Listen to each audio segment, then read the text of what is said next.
Quando falamos sobre o dia D, a maioria das pessoas imaginam soldados americanos desembarcando em meio às ondas geladas da Normandia, correndo sob uma tempestade de balas, tentando sobreviver ao maior desembarque anfíbio da história. Mas, por trás dessa imagem clássica, existe uma história pouco conhecida. A história de um homem que, sozinho, se tornou responsável por um dos maiores massacres daquele dia. Um soldado alemão que os próprios aliados apelidaram, décadas depois, de a Besta de Omaha. Seu nome era Heinrich Severlo. Para entender como Severlo se tornou um dos protagonistas involuntários do dia D, precisamos voltar à sua juventude. Ele nasceu em 1923, em uma pequena vila rural chamada Metzingen, na Alemanha. Era um jovem comum, criado em família de camponeses, sem ambições militares. Como muitos jovens da época, foi incorporado ao exército alemão em 1942, treinado para servir como soldado de infantaria e enviado inicialmente para a frente oriental. Mas Severlo nunca suportou bem a vida militar. Sofreu castigos físicos, punições severas e até chegou a ficar hospitalizado devido aos abusos sofridos por oficiais. Era jovem, frágil e despreparado, exatamente o oposto da imagem de um guerreiro alemão idealizado pela propaganda nazista.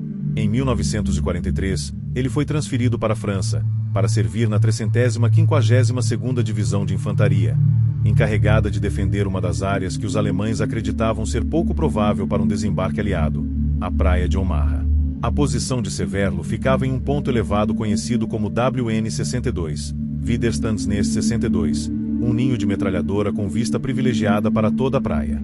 Essa posição, construída com concreto, trincheiras e fossos, era capaz de cobrir quase toda a extensão do setor leste de Omaha Beach.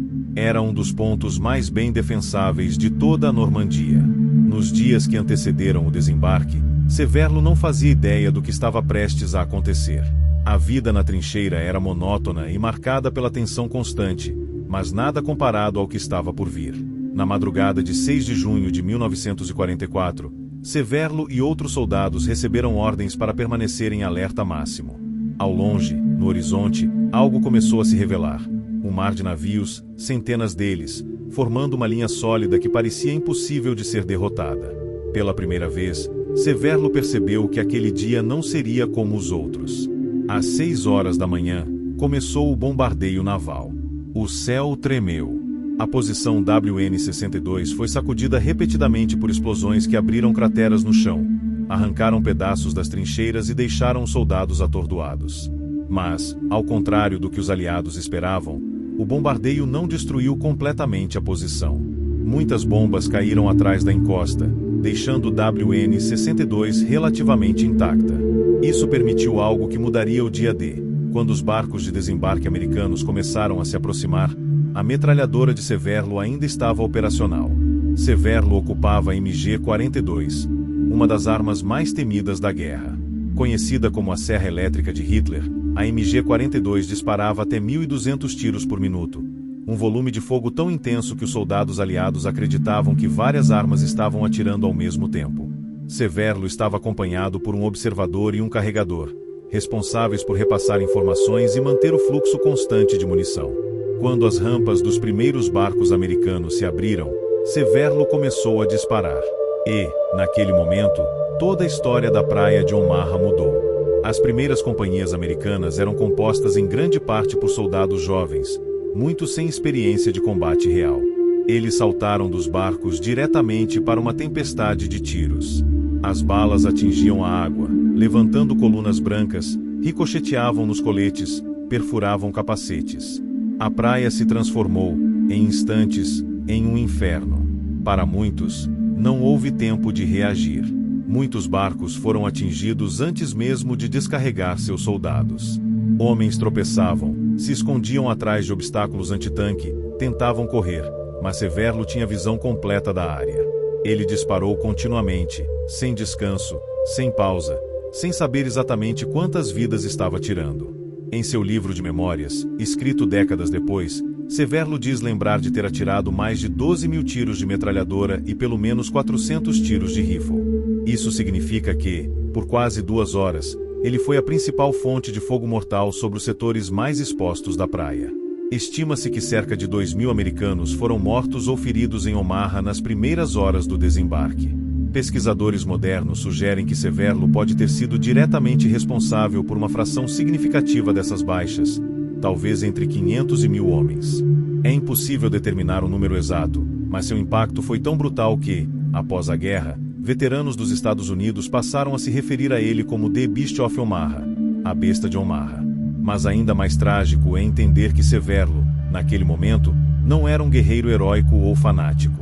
Era um jovem aterrorizado, cumprindo ordens, acreditando que, se parasse de atirar, seria morto pelos americanos ou por seus próprios oficiais. Ele descreveu a experiência como traumática. Seus dedos ficaram queimados pelo calor da metralhadora. Suas mãos tremiam. Ele gritava enquanto atirava. A cada nova onda de soldados inimigos se aproximando, ele sentia que seu fim estava próximo. À medida que as horas avançavam, a situação dos defensores alemães começou a ruir. Os americanos, apesar das perdas horrendas, continuaram avançando. Usaram obstáculos como cobertura, abriram brechas nas defesas, chamaram apoio naval e, pouco a pouco, começaram a subir a encosta.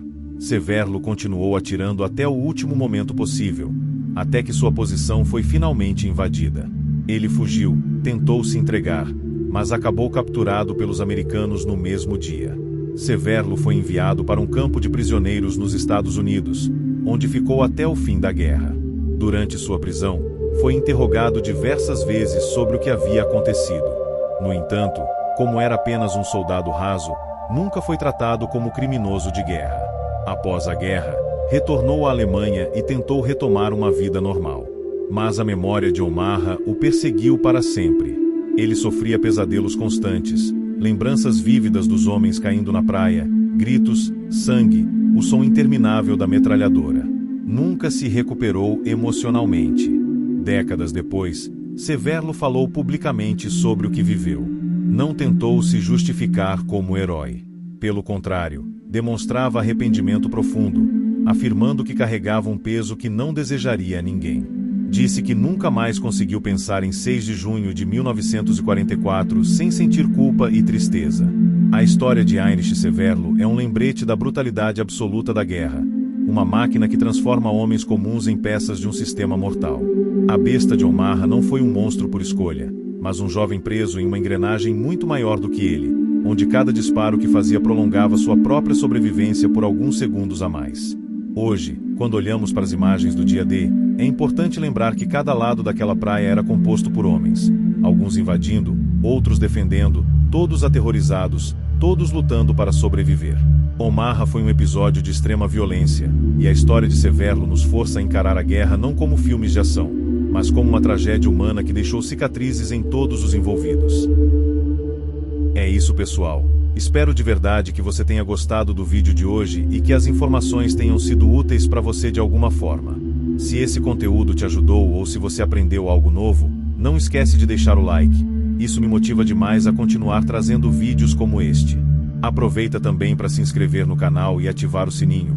Assim você recebe todas as notificações e não perde nenhum dos próximos conteúdos que estão vindo por aí. Se quiser, comenta aí embaixo o que achou, traz ideias de novos vídeos ou compartilha sua experiência.